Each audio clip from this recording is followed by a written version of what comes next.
I think the talk of the town as far as the cricketing world is concerned over the past few days has been the entire incident between Virat Kohli and Gautam Gambhir that took place in the aftermath of the LSG RCB match. Now, obviously, that fight has led to a plethora of reactions, and we've covered a lot of them on our channel already. But there's a few more which came our way, and we thought it would be worth talking about right now. And one of them comes from former India captain Sunil Gavaskar, who, of course, has previously said that such things shouldn't really be happening, and in fact he's reiterated that this time around, saying that maybe you shouldn't necessarily be taking things to such a level, and that if the animosity does reach to such a point, maybe, just maybe, you need to think about stricter punishments, and that includes, of course, a fine and potentially even a suspension or a ban. In fact, this is what he had to say majorly on the entire situation. He's saying is that you should do something which will make sure that these things don't happen again. It has to be like, what had happened with, say, Harbhajan and Srishant 10 years ago. He said that you have to ask them to maybe step aside for a couple of matches, make sure you do something that ensures that these things don't happen, and also something that will hurt the team. That is a stiff punishment, and one that will ensure that these things don't happen again. Now, of course, it doesn't seem quite likely that, either of Kohli or Gambhir will be suspended or banned considering this. And you have to remember that the Srishant Harbhajan instance, which is being cited here, led to actual physical violence, wherein Harbhajan had actually slapped Srishant. This time around, it didn't quite reach that far, mainly because there were plenty of people on hand to ensure that there was no altercation. But it does seem like that the crime, which was, of course, fining them their match fees, or the punishment did in fact fit the crime. So it does seem like a bit of a moot point now, but however, you can't ignore the fact that he is in some ways right, that there needs to be measures in place to ensure that such things don't tend to happen. And one of the things, aside from stricter punishments, is, of course, players themselves being conscious to ensure that things don't go too far out of hand. Yes, you can be, passionate about how it is you approach the game, but it shouldn't reach a point where you are disrespecting the opposition on a consistent basis. That being said, there is one person who doesn't really have that much of a problem with how it is that, say, Kohli celebrated, which was a big talking point for a lot of people, that Kohli was giving pretty much everyone a send-off, letting fly with the verbals. A lot of people didn't like that, just as much as there were many people who did in fact enjoy the raw aggression and passion he brought. One of the people who did in fact enjoy all of it was Simon Doull. In fact, he said as much after the match. He said that, Virat Kohli was very passionate after every dismissal, wasn't he? Saying every wicket that went down, it was like he was up. I mean, he plays that way in general terms. I think that's been one of the great things about the way he has played.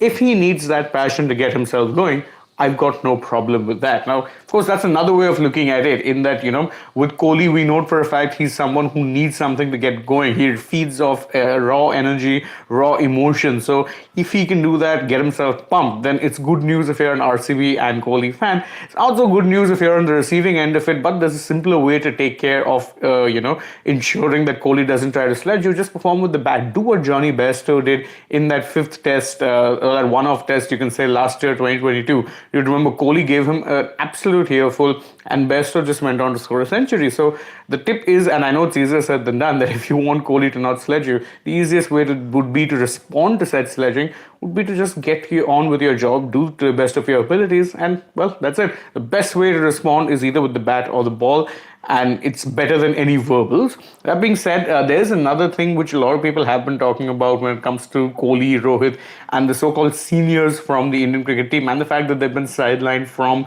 the T20 scheme of things. Now, that has been evident in recent times because Rohit, Kohli, Virat have not really been picked in T20s pretty much ever since the last year's T20 World Cup came to an end, and there does seem to be a belief that the BCCI is looking to blood a new team for the 2024 World Cup to ensure that the mistakes of the previous World Cup weren't repeated. So there is plenty of talk regarding that. But one person who's actually spoken out on how it is the BCCI should approach this is Harbhajan Singh. Now, Harbhajan Singh has said that the BCCI should be more clear with how it is that they go about with this process of quote-unquote sidelining players. And he said that if the BCCI feels like they should in fact sideline the senior players, then it's fine, but there should be a good bit of communication between the players and the BCCI to ensure that, that mutual respect between player and board remains. In fact, his exact quote was this. He's saying that he's talking about players like him and even players like, say, Gambhir, were sidelined and then,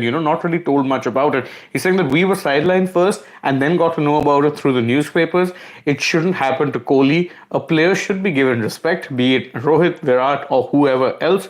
Communication, if the key is the key, if conducted properly, it will create a healthy relationship between players and selectors, because if someone is sidelined and not informed about it, that leaves a sour taste in every player's mouth. And again, he makes a very good point that, even if a player is being sidelined, it's sometimes a harsh call that has to be taken by the board, but it doesn't have to be harsh in the sense that you just sideline the player without telling him.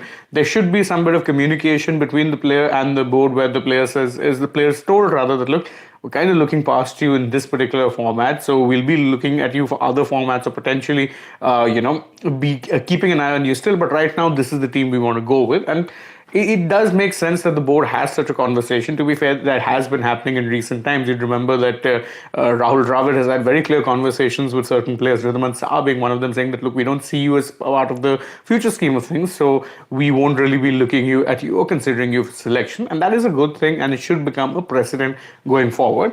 Moving on, focus now from the world of cricket to the world of football. And there was plenty of action happening last night, although not such good action if, like me, you're a Chelsea fan, because, well, you ended up losing another game. That's 6 straight losses on the trot under caretaker manager Frank Lampard, this time to title contenders Arsenal. And that still feels like a weird sentence to say, but that is indeed the truth. Arsenal beat Chelsea 3-1 and kept their slim hopes of making a run for the Premier League title. They stay alive now. Right now, in fact, they're top of the table, but City do have 2 games in hand, and should they win both those, then they'd be pretty much clear of Arsenal, and it would seem very, very tough for the Gunners to be making that run. But full credit to Mikel Arteta's men. They've done really well to stay in the race up until this point. So who really knows, let's say, who really knows how things would be going forward with this club, but they've done really well this year, and they want to be taking that next step next year. Speaking of a team that is in fact very much in the run to win the title, Barcelona are in fact, pretty much set to win the La Liga this year, and they took one step closer to that thanks to a 1-0 win against Osasuna that came courtesy of a late goal from Jordi Alba. Now, why was this such an important match, important game really, is because Barcelona were in danger of kind of tottering towards the league, but right now they have a 14-point lead, and if they win their next match, then they would in fact be confirmed champions of La Liga with 4 games left. So that's pretty massive, and they were helped out really by the fact that Real Madrid ended up slipping up yet again. You'd think that this Madrid team, who are in contention for the Champions League still and could very well pick up the Copa del Rey come the end of the season, would be a better fit in terms of giving them some sort of competition, but that hasn't really been the case. Real Madrid lost to Real Sociedad 2-0, and right now the gap is 14 points. So any talk which Carlo Ancelotti was saying about we can make things exciting in the title race, I don't think that's happening, pal, because right now they're so far adrift, it's not even funny. Anyway, switching our focus now from the world of football to some other sports, particularly racket sports, and the world of tennis has been seeing some intense action in the Madrid Open. And Carlos Alcaraz, in fact, defeated Alexander Zverev to reach the quarterfinals, and Daniil Medvedev, unfortunately, ended up crashing out because he lost Aslan Karatsev, his Russian compatriot. And it's a bit of an upset in some ways, but Medvedev's form has kind of been hit or miss in recent times. One top seed who is in fact through is Stefanos Tsitsipas. He defeated Bernabe Zapata Morales in straight sets. On the women's side, Arina Sabalenka, well, she actually ended up having to play a 3-setter, but after losing the first set 2-6, won 6-2, 6-1 in the next 2 sets to easily ease through into the semi-finals. Maya Sharif was the name of the player that she defeated. We're ending it with a bit of badminton news, and for badminton fans a certain age, there are 2 players really who dominated the sport through the early 2000s up until very recently, and those names are, of course, China's Lin Dan and Malaysia's Lee Chong Wei. Well, both of them will be inducted into the badminton or the BWF Hall of Fame for the year 2023. It's been officially confirmed, and the ceremony for conducting them into the Hall of Fame will be taking place at the Kuala Lumpur Convention Center in Malaysia, and that will in fact be taking place on May 26th, which is Friday. So congratulations to both of them. They're two absolute trailblazers of the sport, two people who dominated really throughout the 2000s, and couldn't think of a better honor for both of them than to be inducted into the BWF Hall of Fame. And that's it from us on this edition of the Morning Update, or the Morning Wrap from Sports Today. Thank you guys so much for joining us. If you enjoy our work over here at this channel, please don't forget, like this video, share with your friends, subscribe to the channel, tap that bell icon, leave us a comment, follow us on Instagram, Twitter, and Facebook, and don't forget to download the SportsTech app as well. We'll get all of this news at the tip of your fingers. And also, don't forget to follow us on Instagram, Twitter, and Facebook. And if you're already on the channel, go ahead, check out some other videos that we've uploaded. For now, from my side, goodbye.